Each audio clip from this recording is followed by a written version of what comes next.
They're hot. Did you offer any kind of audio instruction on that? Like a director does? All right. So mics are hot. Is that right, director? Yeah. Okay, thank you for the excellent communication there. All right, we're going to rock and roll in the program here. Evidently, the mics are hot. Like and share the show, viewers and listeners. Take a look at the screen for today's headlines. Take a look at the screen for today's headlines. We now on day 3 of talking about the University of Virginia student body and how it's being, how would you characterize the verb to utilize with the student body? Repositioned? I don't know about repositioned. I think there's more competition, and as a result of the lack of DEI initiative, that means that the admissions offers are changing. You think it's more competitive now than ever before to get into the University of Virginia? Yeah, 100%. Yeah, 100%. 100%.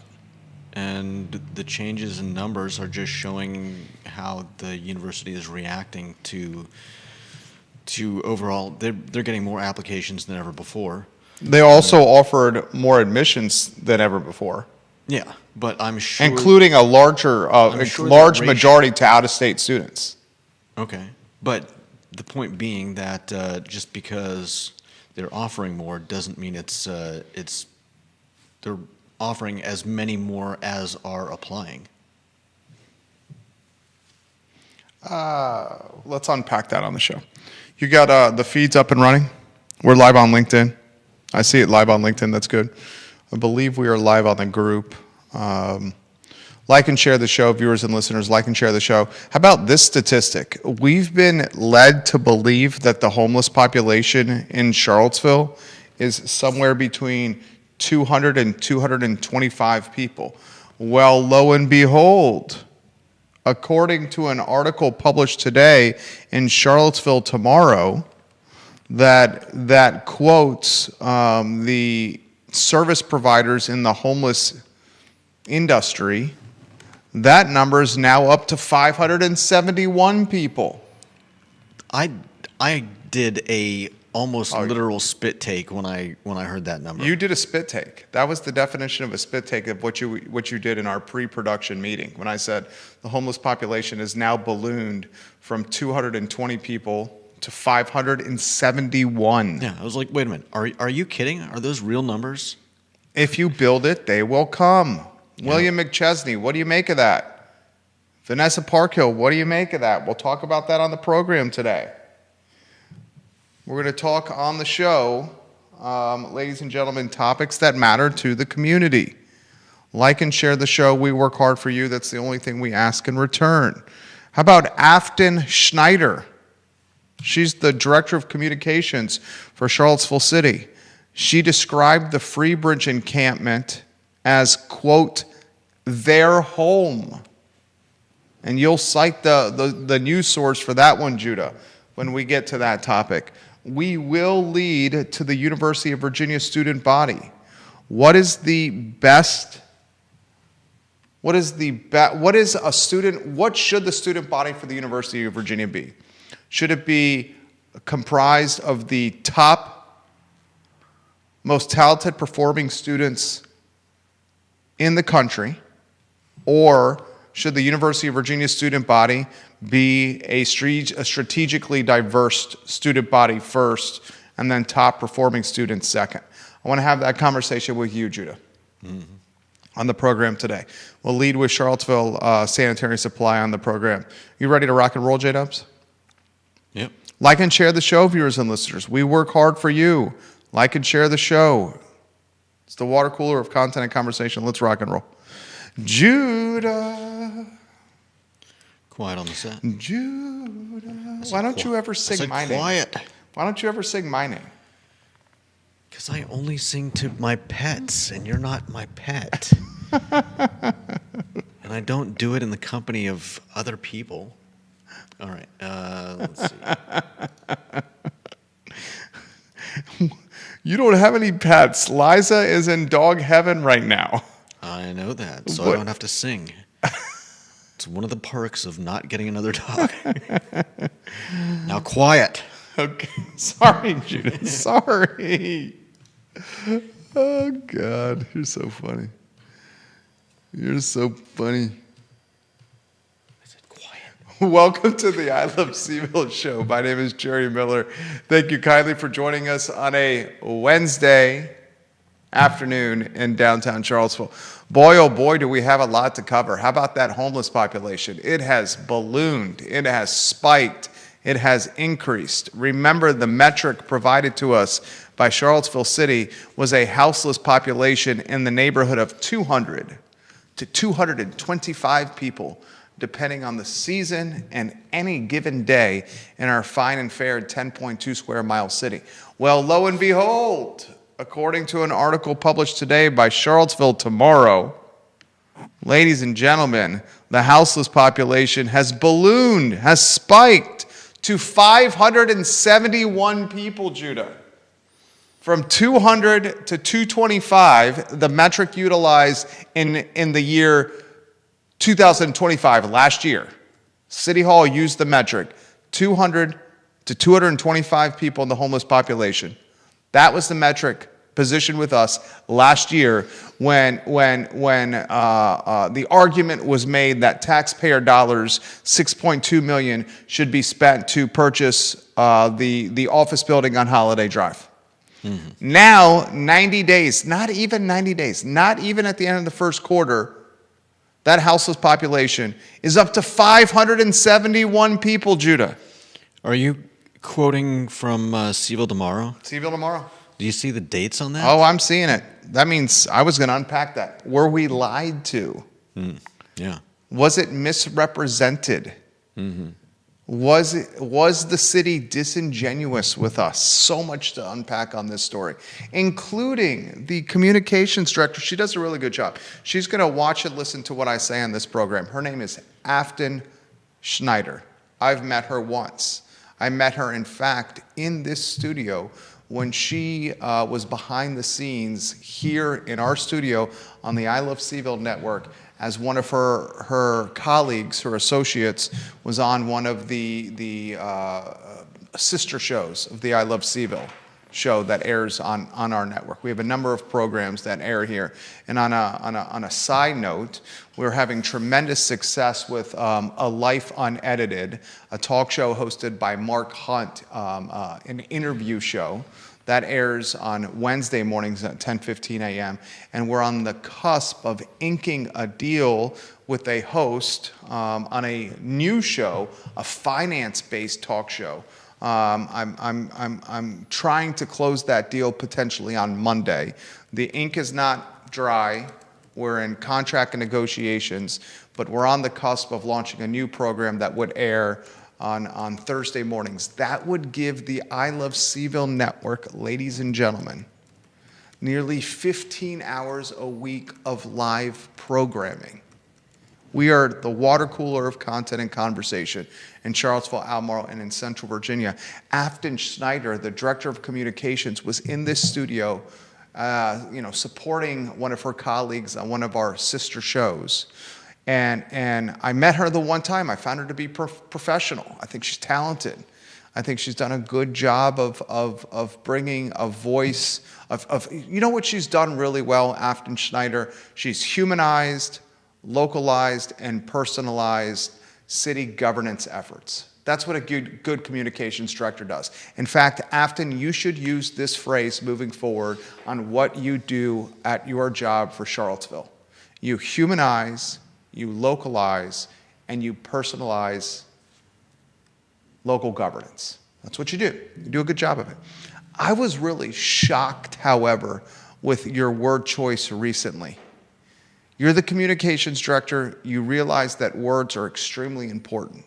And for you, on the record, Judah, on the record, to the media, she said this. She called the Freebridge encampment, it's their home, as if there was a sense of ownership there. Yeah. I'm more disturbed by...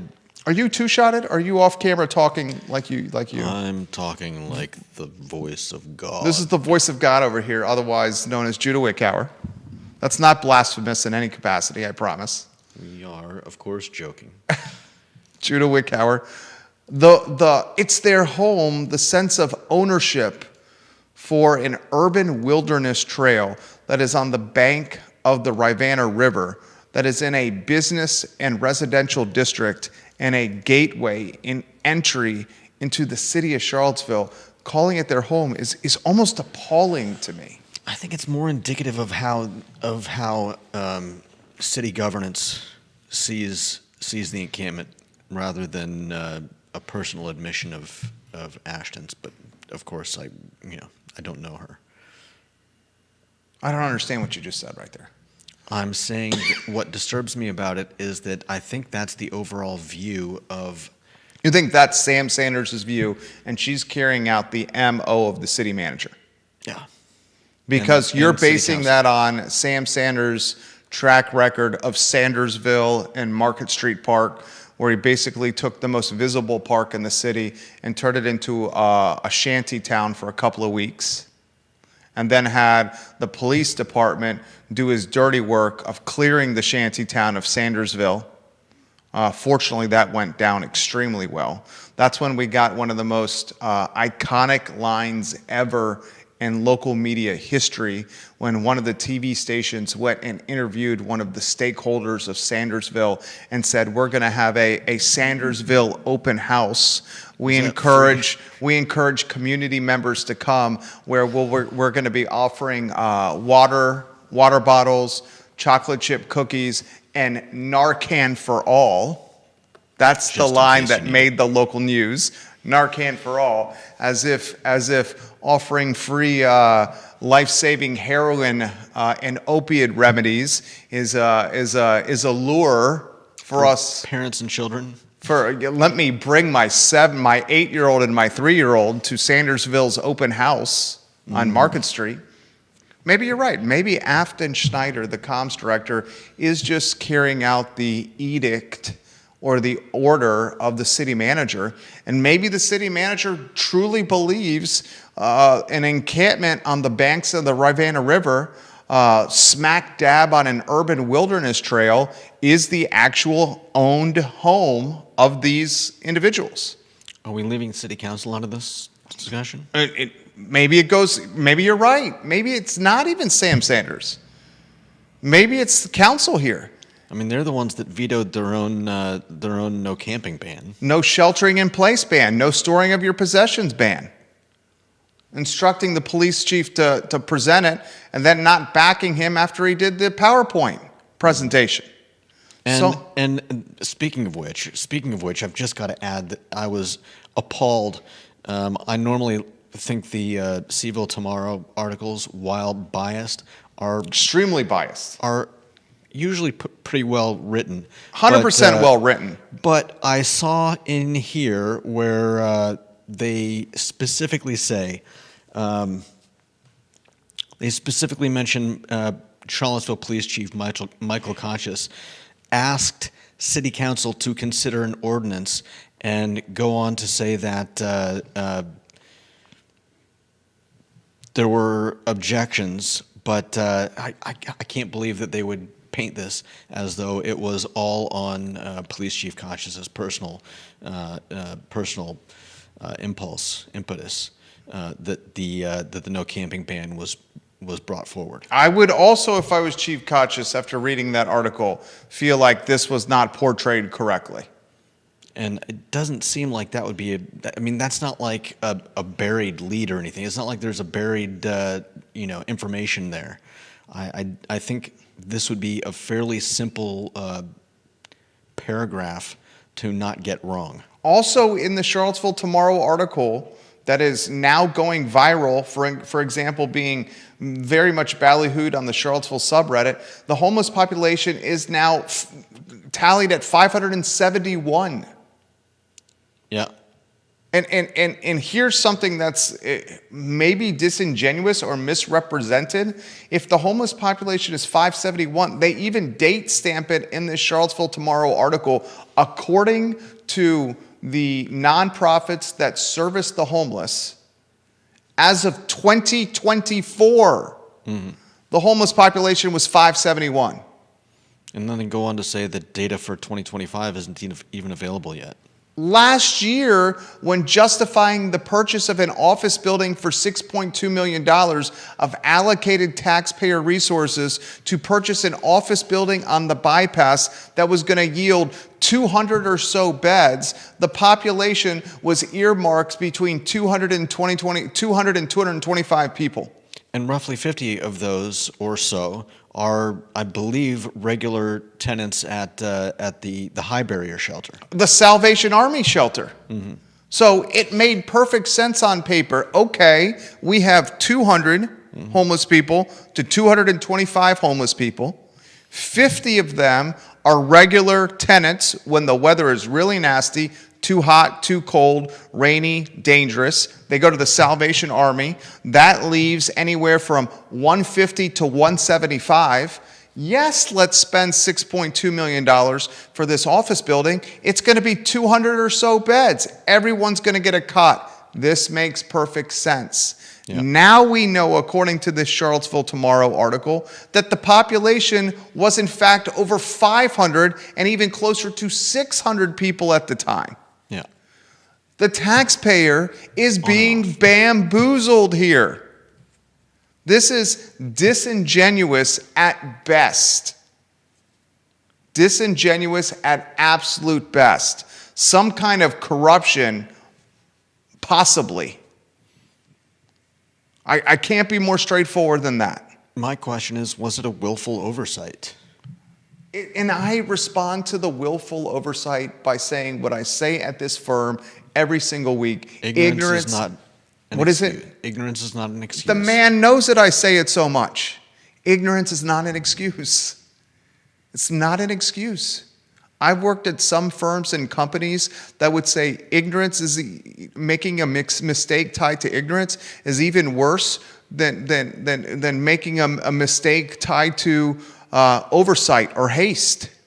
I disagree, but a mistake tied to oversight or haste, at least you knew that you were making a mistake and you just slipped because you were under the gun of pressure or time. A mistake tied to ignorance means you're uneducated and you're not suited to do the job.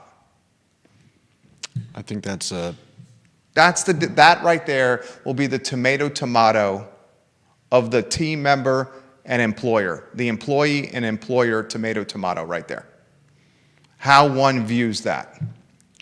An employee in my book, when I was at the newspaper 20 years ago, with 13 people reporting to me, all older than me, in some cases 3 times my age. You talk about a difficult job. You are in your early, mid-20s, and you're managing people in their mid and upper 60s, all the way down to a couple of years older than you, 13 of them. There was a lot of autonomy offered. Jerry Ratcliffe was the boss. He was very much a columnist in that capacity and less editor, and much of the department running was tied to the number 2. At that time, it was me for an extended period. I still utilize experiences from that job in running this firm to today. The mistakes that we made as a team were plentiful. We were underpaid and overworked. We worked nights, weekends, holidays, underpaid, underappreciated, but every day the news had to come out. It's like the effing mail in that Seinfeld episode.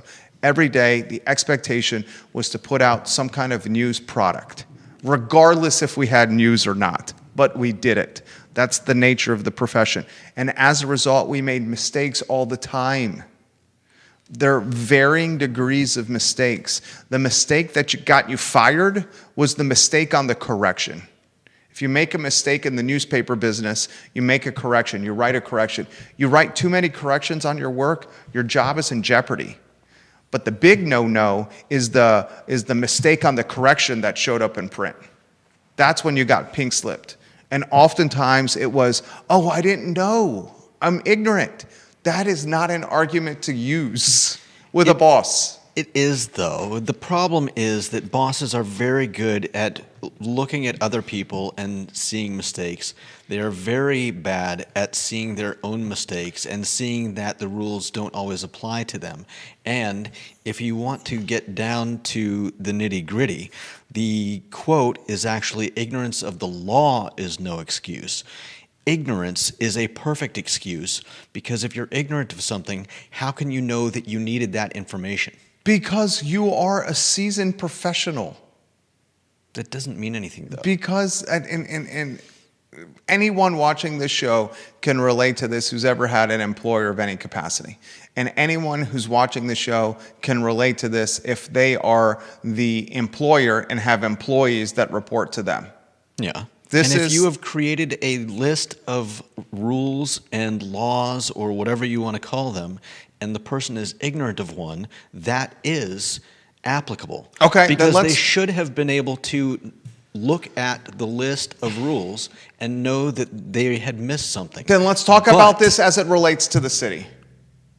When they purchased Holiday Drive, the office building, for $6,200,000, our money, taxpayer money, they said the homeless population was between 200 people and 225 people. Now, Charlottesville Tomorrow, which is legitimately quoting industry support staff, the service providers are saying that number is 571 people that are homeless, and they've known that number as of 2024. Yeah. How would you characterize what's happened here? I would want more information, because that number is not a total number of. I don't believe that is. There were, like, at the beginning of the year and at the end of the year, there were roughly 571 people. I think that is, if you look at the wording in the article, it's mentioned that over the course of the year, that's the number of people that were in and out of homelessness. So some of those people may have started off in housing or may have ended off the year in housing. 100%. 100%. And It's so, transient. It's flex. and It's so yeah. I don't think I may be wrong, but here's where we need more information. I don't think at any one particular day were there 571 people. I Now- think now, you're 100% right on that. I agree with you. I think that you're the numbers 100% were right on that. Probably a lot larger than what we were led to believe. Right. But there is a delta of information here where some of this has to do with fluctuations, and other information has to do with what is the steady overall population. Okay, then I'll of try it a houseless different people. way. I will try it a different way. Judah Wickower, you're a reasonable person. You're the metronome of emotional consistency on this show. The yin to my volatile and emotional yang. Okay? If you had known prior to the $6,200,000 purchase of Holiday Drive that there were 571 people in and out of homelessness in Charlottesville 2 years ago. 2 years ago, would you And have it's probably increased. would you have gone on this show and supported a office building purchase that would have yielded 200 beds? I'd have said, give me a plan. Okay, follow-up question to that. That office building purchase in Q4 of last year, October of last year, that was going to yield 200 beds on paper, is now chopped down to 80 beds. Yeah. And is now going to need an additional $10 million and is not going to come online for another 3 years. 571 homeless people, 80 beds, 16 million all in, 36 months before it's live. What would your commentary have been if you had the flux capacitor, Doc Emmett Brown, and a DeLorean, and Einstein the dog? Same thing. Give me a plan. Like right now. Look at have you looked at 2000 Holiday Drive? Yeah, I drive by it every There day is when taking my far- kid to second grade. If I'm not mistaken, I think there's far more space, far more lawn, and there's even basically a parking lot. It's like a dead-end street that's meant for parking, I think. In fact, I'll go to the Charlottesville GIS and give you the exact acreage of 2000 Holiday Drive. One thing that Charlottesville is doing better than Albemarle County, one of the few things, frankly, is its GIS offering. The Albemarle GIS is utterly atrocious. I literally am on 2000 Holiday Drive right now. Let's see when I can find the details here. We're talking 1.57 acres. Pretty big. That's not bad. That's pretty big. Go ahead, make your point now. My point is, I think that 1.57 acres is probably enough to hold the tent encampments that we currently have going on the Ravenna Trail. Without a doubt. Why not plan for that? Without a doubt. I feel like everyone's just standing around with their fingers in places they shouldn't be and going, well, it's their home. Yeah, Afton Schneider, the comms director. Who did she say that to? What can we do? Who did she say that to? Let's see. Who did she say that to? Let me find it real quick. She said, if you're running a business in the High Street area, if you're Rivanna River Company or Sugar Bear or Hogwaller Brewery or Cosner Automotive or Riverside or any of the homes, is that Woolen Mills, viewers and listeners? Is that characterized as Woolen Mills there? I was on the wrong direct. Is it Woolen Mills on the far side of the bridge? Or is that characterized as the River Road neighborhood? I think that's River Road neighborhood. Okay. If you are in any of those groups that I just mentioned, you should be appalled by what was just said here. Do you have it? Yeah. I don't think it specifies who she was talking to. This is Afton Schneider, Director in Communications and Public Engagement for the city, said outreach efforts are ongoing, and goes on to say, I mean, this is their home. If you were living here, wouldn't you want it to be clean and feel safe? So I think it's a positive thing.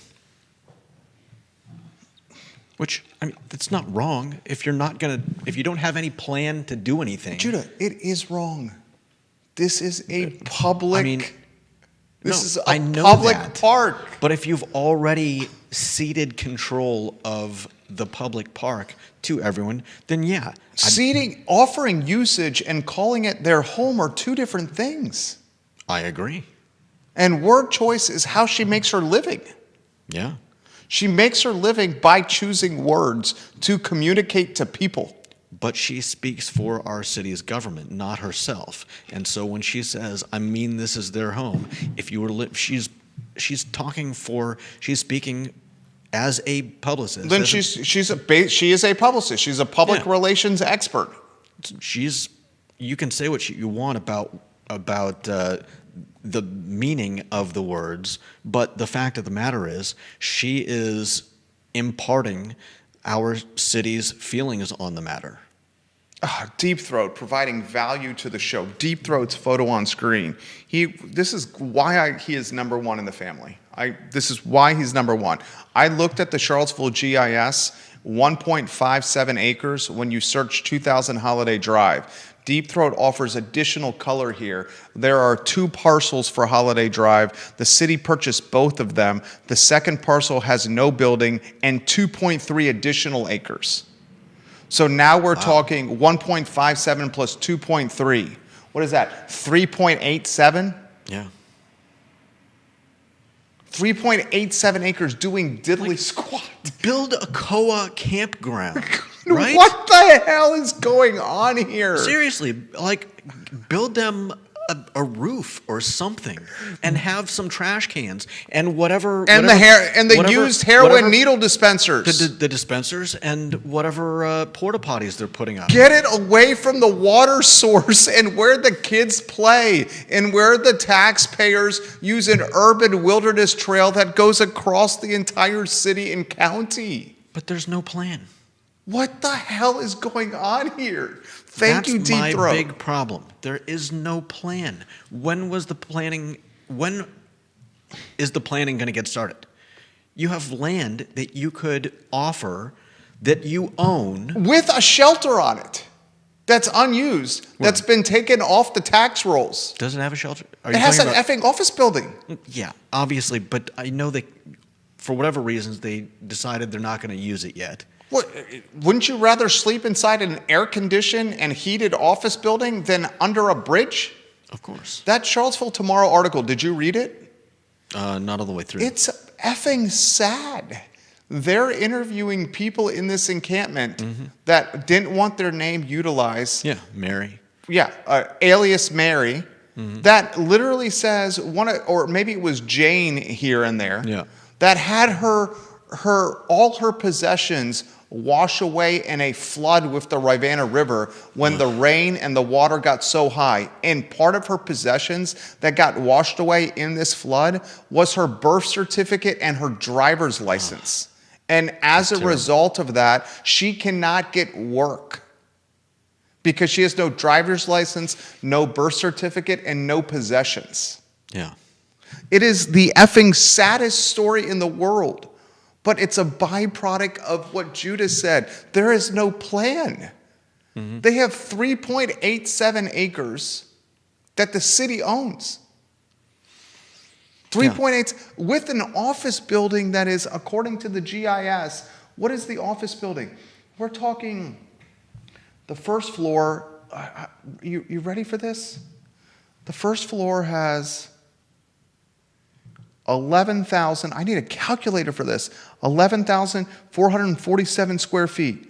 The second floor has 11,447 square feet. The basement has 3,816 square feet. There's also an open with the cover area that's 384 square feet. Open with a cover? Oh, there you go. You have 27,094 square feet of gross area that's air conditioned and heated and roofed on 3.8 acres. Do we know that there's still electricity going to 2000 Holiday Drive? Just curious. This is insane. I know. There's no plan. And you're interviewing people in Charlottesville Tomorrow, and Judah's made this point here. Charlottesville Tomorrow is not journalism. What I'm doing here, what Judah's doing here, we're not doing journalism. We're offering our opinion and our commentary. Charlottesville Tomorrow is there on the teat of nonprofit fundraising associated with DEI and activists, liberal contributors. And as a result, the content Charlottesville Tomorrow creates follows a tone and delivery of that ideology. Activism, diversity, equity, inclusion, left-leaning, because they're supported financially by folks that want that kind of journalism out there. It's activist journalism, activist writing, okay? And this activist writing is telling the story of two women who don't want their name offered in this article, but these two women, one of them is so down on her luck that all of her possessions were swept away. No, it's even worse. Go ahead. Since being there, she's had her birth certificate, her ID, and most of her clothing stolen from her campsite. Okay, stolen. What was the one who had the stuff swept away in a flood? Is that the other lady that's in the article? Stolen. That means someone has stolen her identity. Yeah, Mary and her husband were living under Free Bridge when a flood came through and swept away all of their belongings. And you know what? I'm almost, you know me, I don't really get angry. But I've seen you angry. Yeah, I know. I know. But I keep it in check better, let's just say. Anyways, the point I think I'm the only point person I'm getting that's seen at you angry. is that I'm really starting to get irritated. You talk about keyboard muscles, keyboard warriors. I think not everybody, but a lot of us have been in the Charlottesville subreddit, and I'm less critical than Jerry is. They're the dregs of society. But if you ever run across a thread about the houseless, the pushback is immense. People saying, "Oh, exactly the same thing that Afton's saying. That's their home. They deserve. They belong. They whatever as much as anyone else." You know what my problem is? I really, reading this, I want to help this woman. It's just, it's just an ID. It's clothing. Like, I've got old clothing that should be. My point is, people are very quick to go out and hold up a sign at stone fields saying, no kings or whatever. But I don't see anyone I don't hear about anyone going down to the tent encampment and bringing clothing. I don't hear about anyone offering someone a ride so that they can go and get their ID replaced. And this leads back to what we were talking about the other day about offering other people's money to fix problems rather than doing something yourself. Selective outcry. It's cool to be on the Indivisible Charlottesville Facebook page with Kristen Zakos singing a protest jingle inside Target. That's something you could talk about at your country club mixer, or at your dinner party, your cocktail and charcuterie party. Yeah. What's not cool is getting in your Prius or your Subaru, driving down to Freebridge, getting out a Tupperware of clothes that you don't wear, we all have it, bringing it down to this lady, Mary, who had all her possessions stolen, or this other lady, Jane, who had all her possessions taken away in a flood of the Rivanna River. Or even just getting in your Prius and driving to a church to help out with the Pacham. Selective outcry. It's more than that, but yeah. Make it make sense. Make it make sense that the city, and Deep Throat's offering more color and comments are coming in here. Oh, I'm going to put this extremely succinctly. Make it make sense that the city has 3.87 acres of owned land on Holiday Drive where it spent $6,200,000 of taxpayer resources to purchase an office building that's nearly 30,000 square feet air conditioned and heated and roofed. And the city is not encouraging the houseless that are on the Rivanna River and the Rivanna Trail in a neighborhood and business district to shift its camping efforts to the future shelter home. Yeah. Instead, what the city is doing is providing hotel services to the Freebridge encampment to the tune of bathrooms, janitorial services, and used heroin needle dispensers. And then the communications director of the city, Afton Schneider, says the encampment is the home of these people, offering ownership, perceived ownership. And now we know the houseless population is not the 200 to 220 people that the city initially said it was in Q4 of last year when purchasing the Holiday Drive shelter, and is now realistically 571 people. And that $6.2 million purchase that was going to yield 200 plus beds is now roughly an 80 bed shelter and is years from coming online and doesn't even have an operator yet. I need somebody to help me make this make sense.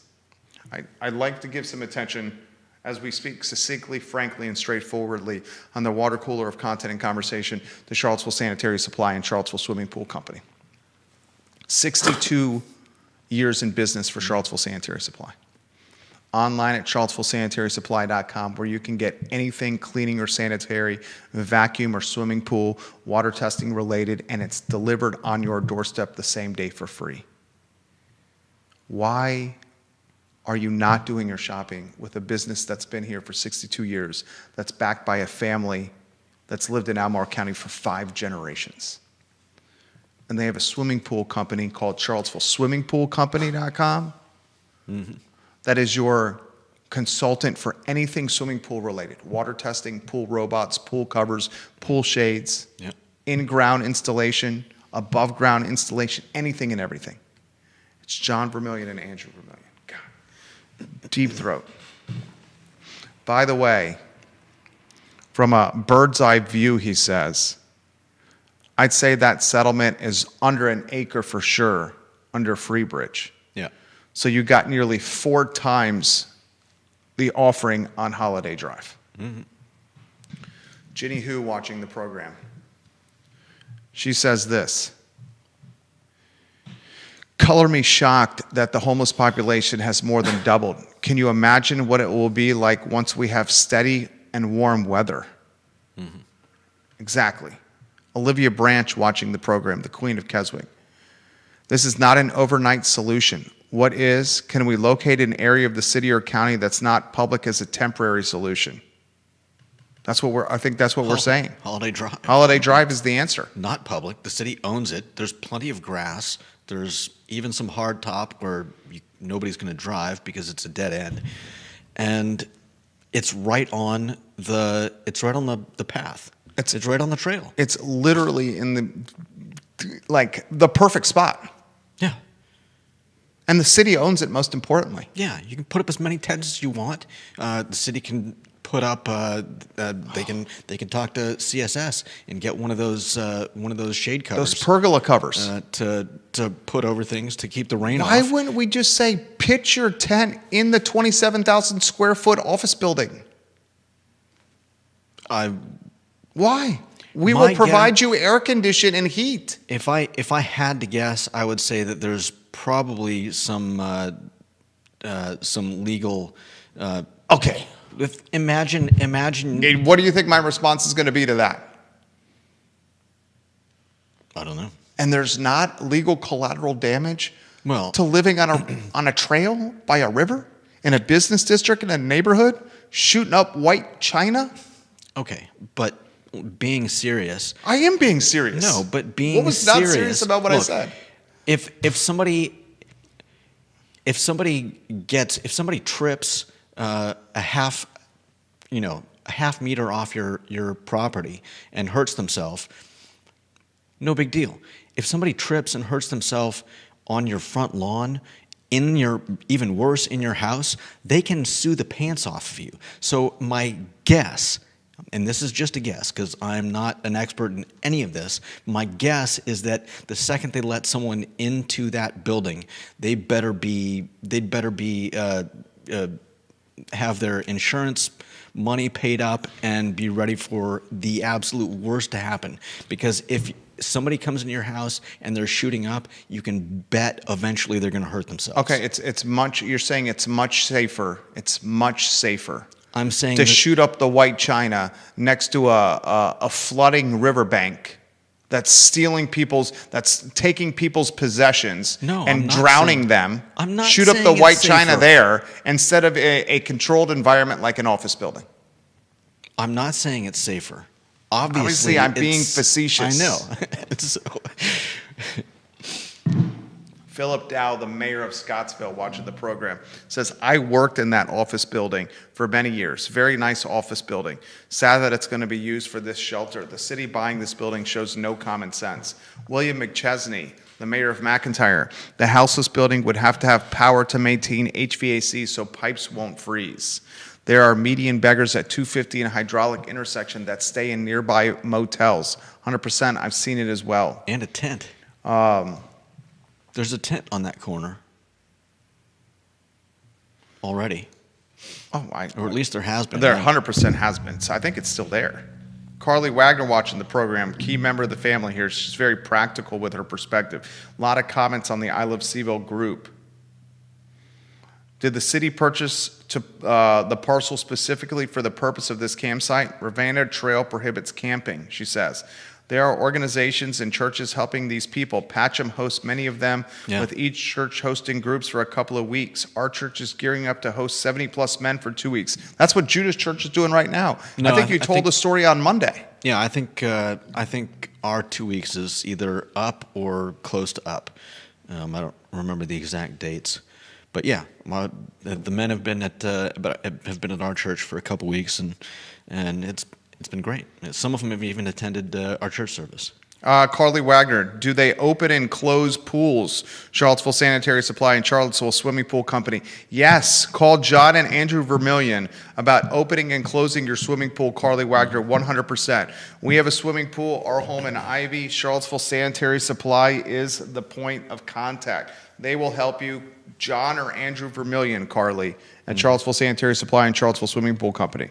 And she says, I assume Holiday Drive is not in the floodplain too. Isn't there a similar liability to where the city has them now, Judah? I don't think so. What are you talking about? How is the city liable if I decide... The city is allowing public camping in an area that floods and people can drown. Of course they're liable. I think you're wrong. All right. You're boggling. You're flabbergasting me. How? If I decide I'm going to go to sleep. Okay, can I try that argument a different way? Of the Ravenna. Can I try that a different way? How is the city liable? Can I try that a different way? Sure. The city allows me to camp on Route 29 in the middle of the road at a 45-mile-an-hour traffic zone. But tacit allowance is not explicit allowance. Not moving these people is not giving explicit approval for what they're doing. Somebody correct me Carly if says, Judah, do you realize the city owns that parcel by Freebridge? Okay. That is their dirt. All right. I don't have any problem with being wrong. If I'm wrong, I'm sorry. But I think it's a very, very, very different animal having someone erect a tent on the banks of the Ravenna and having a flood take them away, as opposed to letting someone into an actual building that you own. Somebody smarter than me out there, and there's lots of them. Deep Throat's offering some support of your argument. The city cannot let people in that building unsupervised. One firebug meth head, and you have a liability nightmare. Exactly. The point he's making. He also says, but let them camp on the land for sure. No different than letting them camp on city-owned parkland. It isn't about safer or less safe for the homeless person. It's who has the liability. The duty of care, if you let a person into a building, is way higher than the duty of care for a park. The argument Judah's making. That's an argument. Giving you props here. Mm-hmm. Giving you props here. I'm not trying to be like I'm right and everybody's wrong. No. I'm just trying to, yin to the yang. That's what makes the show work. Yeah. And I was trying to say that, yeah, I think that there's a very different. You would definitely need to have your insurance up to date. My wife just texted me and said I'm being too argumentative with you. I don't think so. Oh, thank you. Jerry and I are having I think a very civil disagreement, and there's no problem with that. Okay, thank you. And it makes for a good talk show. Yeah. Thank you. So he's not upset with me, sweetheart. Yeah, I mean, if he was shutting me down and telling me to stop talking, I try not to do that. I would. This would be a different story. But when we're having a civil discussion, I don't mind pushback. Olivia Branch says, "Let's petition for a relocation then." Who are you going to petition? I would hope that comes up, and they're actually meeting about this today. They may be meeting about it right now in a work session, council and city staff. Yeah. I hope it comes up in the work session that Afton Schneider should not utilize the term "it's their home" ever again. Right. For the public park. That's a bad look. The worst kind of optics and PR possible. That phrase right there. Never say that again. I also hope the city clearly states what the number is of the houseless. Because 200 to 225 was the number used last year to justify the Holiday Drive purchase. And now the number's 571. Well, the number is not now 571. I get the point that you've made. I think the 200-ish number were permanently homeless. Was head count. Permanently was homeless. Head count. For instance, when we had the snow and ice a couple months ago, there were groups that went out do an actual head count, and I think the 200 number was based on something like that. And the 571 is more transient, in and out of homelessness, Yeah. couch surfing, Yeah. sheltering, Somebody's temporary housing. sleeping in a car, somebody's sleeping on friends' couches. Technically, they're houseless at least part of the year. I would But- like the number to be used 571 instead of the 200. It's more realistic because when I'm building business models, I plan for the worst case scenario and not the best case scenario. Mm-hmm. Now we're at the 122 marker, and I swear we have to talk about the Eventually. UVA. We have to do Eventually it right we'll now. talk- okay. We need to highlight some partners to make the program possible. Mm-hmm. I'd like to highlight 919 Druid Avenue. 919 Druid Avenue in Belmont, ladies and gentlemen, is a fantastic listing by Katie Mullins and team. It is 4 bedrooms, 3.5 bathrooms, 699,000 square feet. Open house, ladies and gentlemen, on Saturday. 4 bedrooms, 3.5 baths, 2,197 square feet. Walk to anything and everything. The house has been completely gutted and remodeled. 12 p.m. to 2 p.m. the open house. This is a deal, ladies and gentlemen. Now, the UVA story. Set the stage, please. Judah Wickhauer. So, in the last couple of years, since the change in policy at UVA brought on by Trump and the DOJ, there have been some drastic. There have been some changes in how the school goes about offering admissions. I would say drastic changes. You were going to use the word drastic. I'd say it's fairly drastic. Key finding, overall admissions became more selective after the 2023 affirmative action ban, and the offer rate dropped from 20.4% to 16.4%. Obviously, some of that is from, that's overall. So there are more people applying, and they can't let them all in, so the numbers go down. However, the disparities show up a little bit differently in race, where black applicants saw the largest decline. Offer rates fell by about 14.5 percentage points. Hispanic applicants' offer rates dropped by 8 percentage points.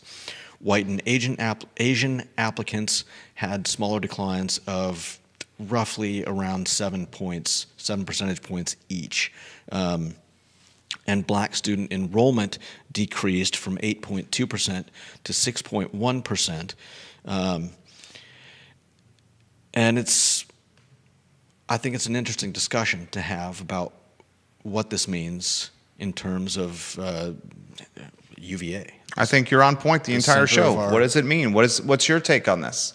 You've crushed this show. You crushed yesterday's show. What's it mean? Thank you. I think what it means is that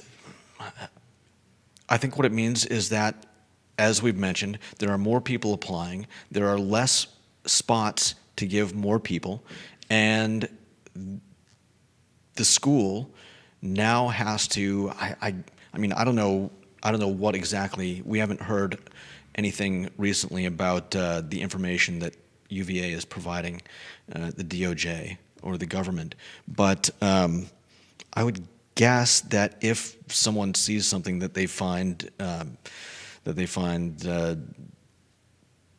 not, if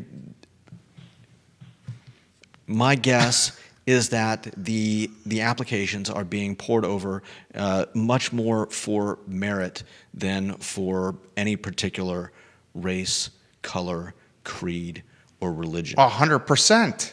And so we're seeing the numbers change. Dude, I mean, think about it. If you're in the admissions office and there's admissions not based on diversity, equity, and inclusion, admissions now based on grade point average, If they're still doing that, yeah. honors and AP classes, standardized tests, After school activities, yeah. extracurriculars, and an essay or two.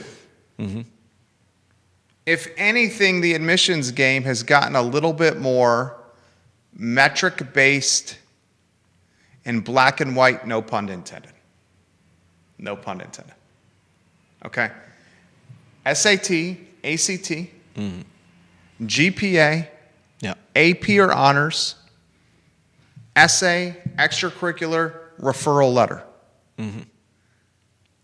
Should the university, go ahead.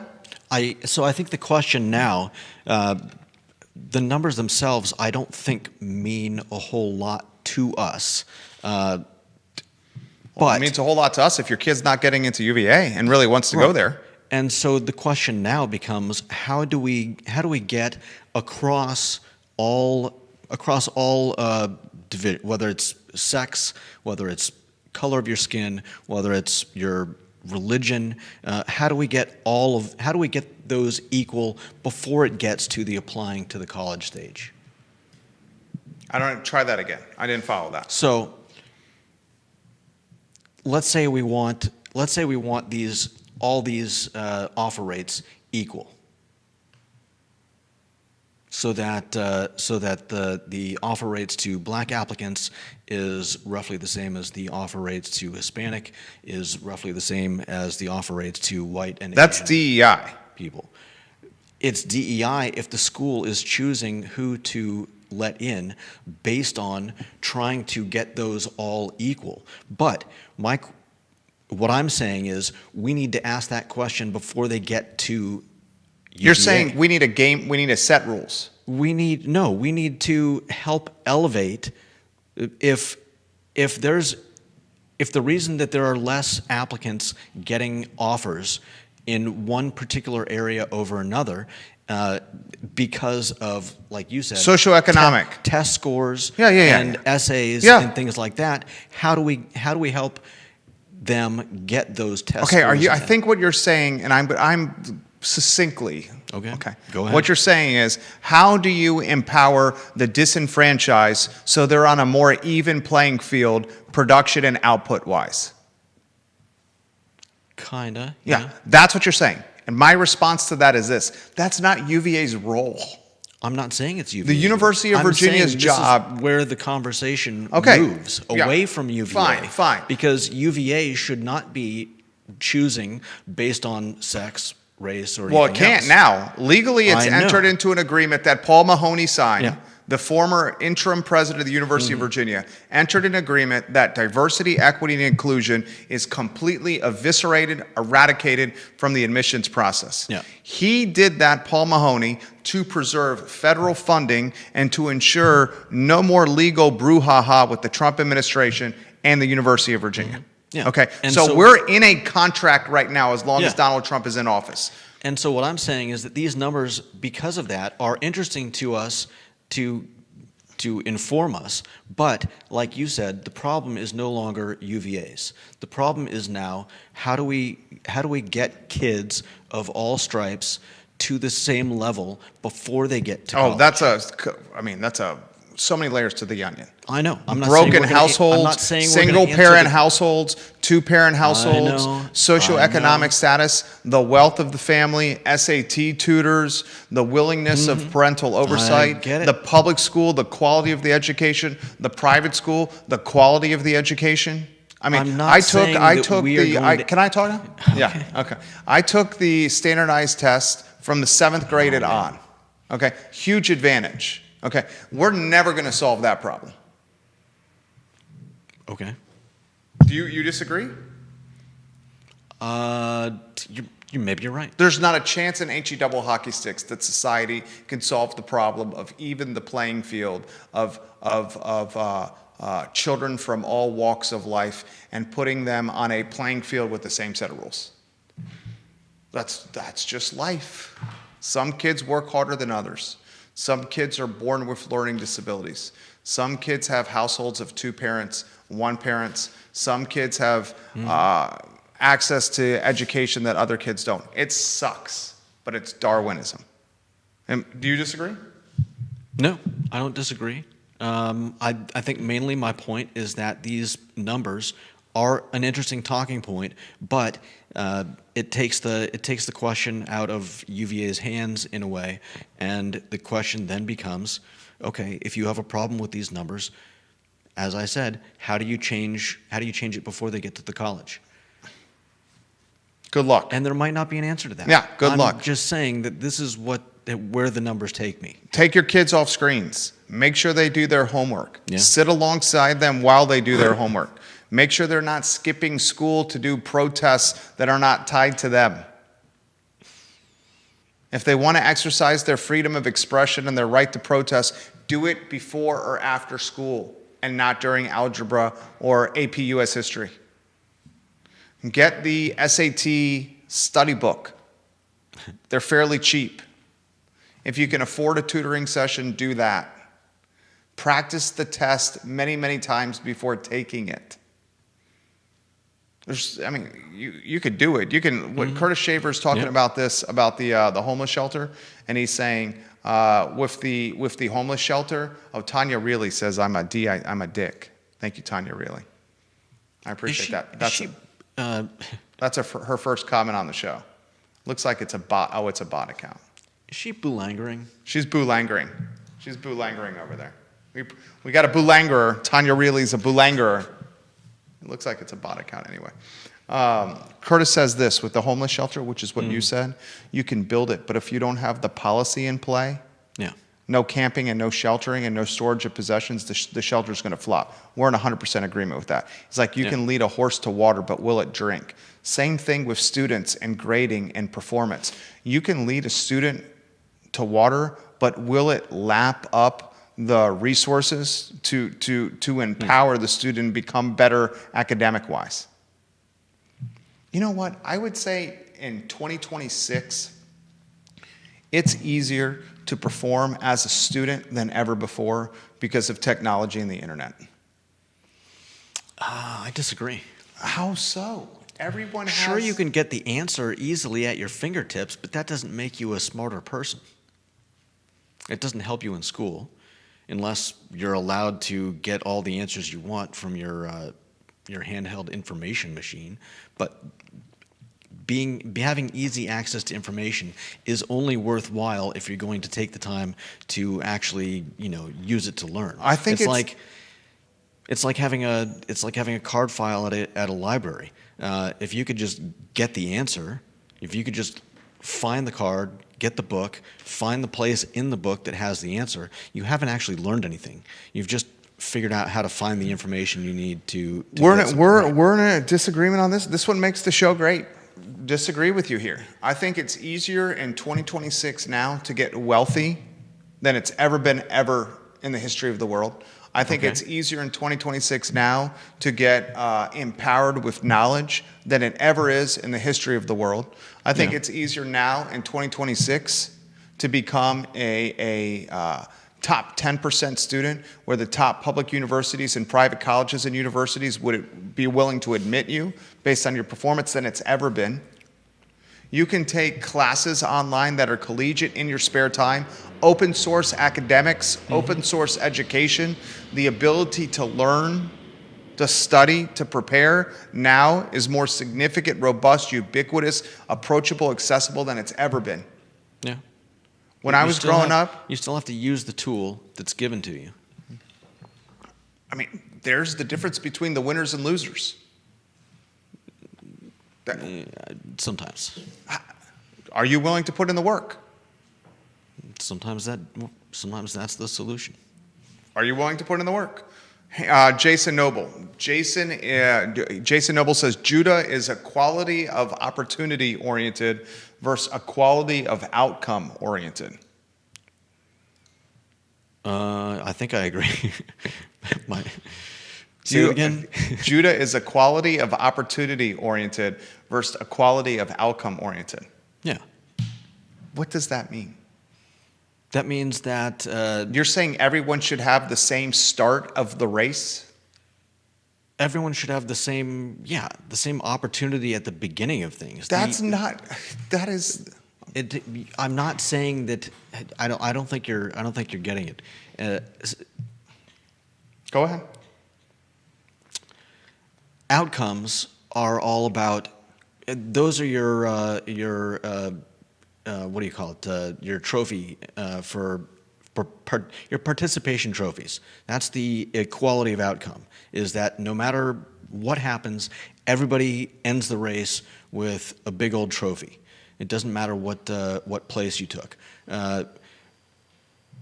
Some people would argue, I think, and sticking with the race visualization, some people would argue that people like you and me, white people, or men, or whatever, we're starting the 100-yard dash at the 50 yards down,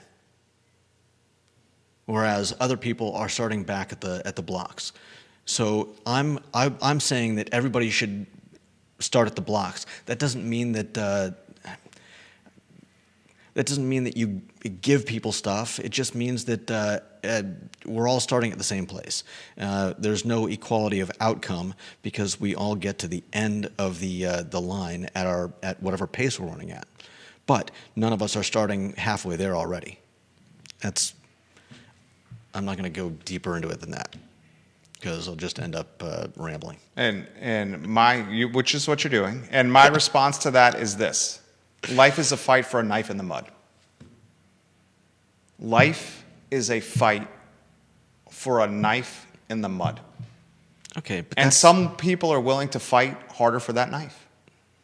And the people that are willing to do it are the people that are going to get ahead, whether or not they start at the starting blocks 20 yards into the race or 20 yards behind the starting blocks.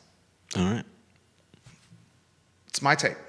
And folks are going to be like, the sperm and the egg connected in the United States, and as a result, that baby had a head start, versus the sperm and an egg that connected in a third world country.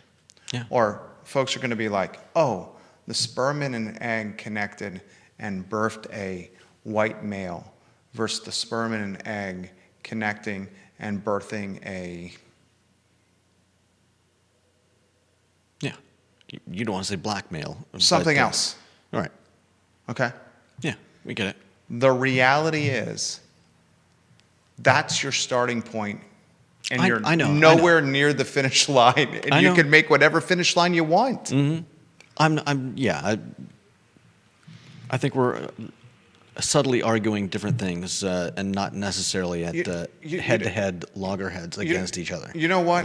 Here's an interesting example. Here's an interesting example, and this is tied to us without getting personal in any capacity. Okay. You own a house, has extra bedroom that could be rented if you wanted it to be. Mm-hmm. You choose not to. Yeah. I respect it tremendously. You have a great place, urban ring, 5 minutes from the downtown mall. 5 minutes from the downtown mall. Yeah. If you wanted to, you could be making another $1,500 a month to $2,000 a month. Yeah. With a 5% escalator every year, if you wanted to. Mm-hmm. Let's do a conservative modeling. $1,500 a month. You've owned that place for what? 7 years? Yeah, 6. Let's say it's longer than 6. It's6.5. pre-COVID. It's pre-COVID. It was because I remember negotiating this contract with you, offering some counsel, and this was well before COVID.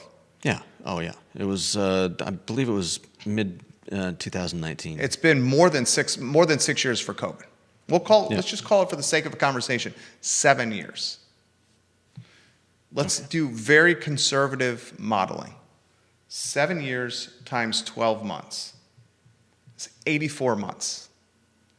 84 months times conservative modeling, no escalator. Mm-hmm. $1,500 a month. You know how much money that is? It's a fair amount of money. $126,000. Mm-hmm. $126,000. Just from renting out a bedroom in your place that you own. I respect the bejeebus out of you. You're way smarter than me and talented than me. I sincerely mean that. Here comes the but. There's no but. There's no but. I respect that you don't want the $126,000. I've had roommates. I respect it. And my place is also... My first place, I know. same size as yours. That's not true. What's the square feet of your first place? 1,200 square feet. Something like that. That's Same not too size as far mine. off. You had 3 bedrooms. Still same square feet? Were any of the bedrooms attached to each other through the bathroom? Yes. Were they? 2 of them were. Chose to rent those out. Of course. Of course. That's almost insulting right there. No, That's a slur associated with capitalistic right there. What? That's not. Okay. Not at all how All right. I meant, of course. I stand corrected. That's I not apologize. at all how I meant, of course. I stand corrected. I meant I wouldn't. I meant I don't want to rent. One of the reasons I don't want to rent my second bedroom is that my bedroom is connected to it via a bathroom. I totally get it. And I don't want having roommates is a sacrifice. Yeah. Okay. Same 7-year period of time for me of owning that first place. Mm-hmm. Literally was in that condo for 7 years. Took that $126,000 and used that $126,000 to buy the second place in Redfields without selling the first place. Mm-hmm. Lived in the second place in Redfields, put $70,000 down, banked $56K. That $56K compounded to the tune of 9 to 10% in basic index funds. Lived in the Redfields house for 7 years, spiked 40 to 50% in value, used that as a platform to get into commercial real estate ownership, the Glenmore house, now the Ivy house. And it's all tied to the sacrifices made in the 7 years at the villas at Southern Ridge. Mm-hmm. Life is a fight for a knife in the mud. And that 7-year period of time, did I want the 1,200 square feet to myself? Of course. Guys, Jerry cannot live alone. I absolutely have and absolutely would live alone. Not now, because I have a wonderful wife and 2 wonderful boys, but have absolutely lived alone. That's an example, or metaphorically, of even if you start 20 yards behind the starting blocks at the race, how you can pass the person that is 40 yards ahead of the starting blocks. Mm-hmm. Perfect example. It's about sacrifice.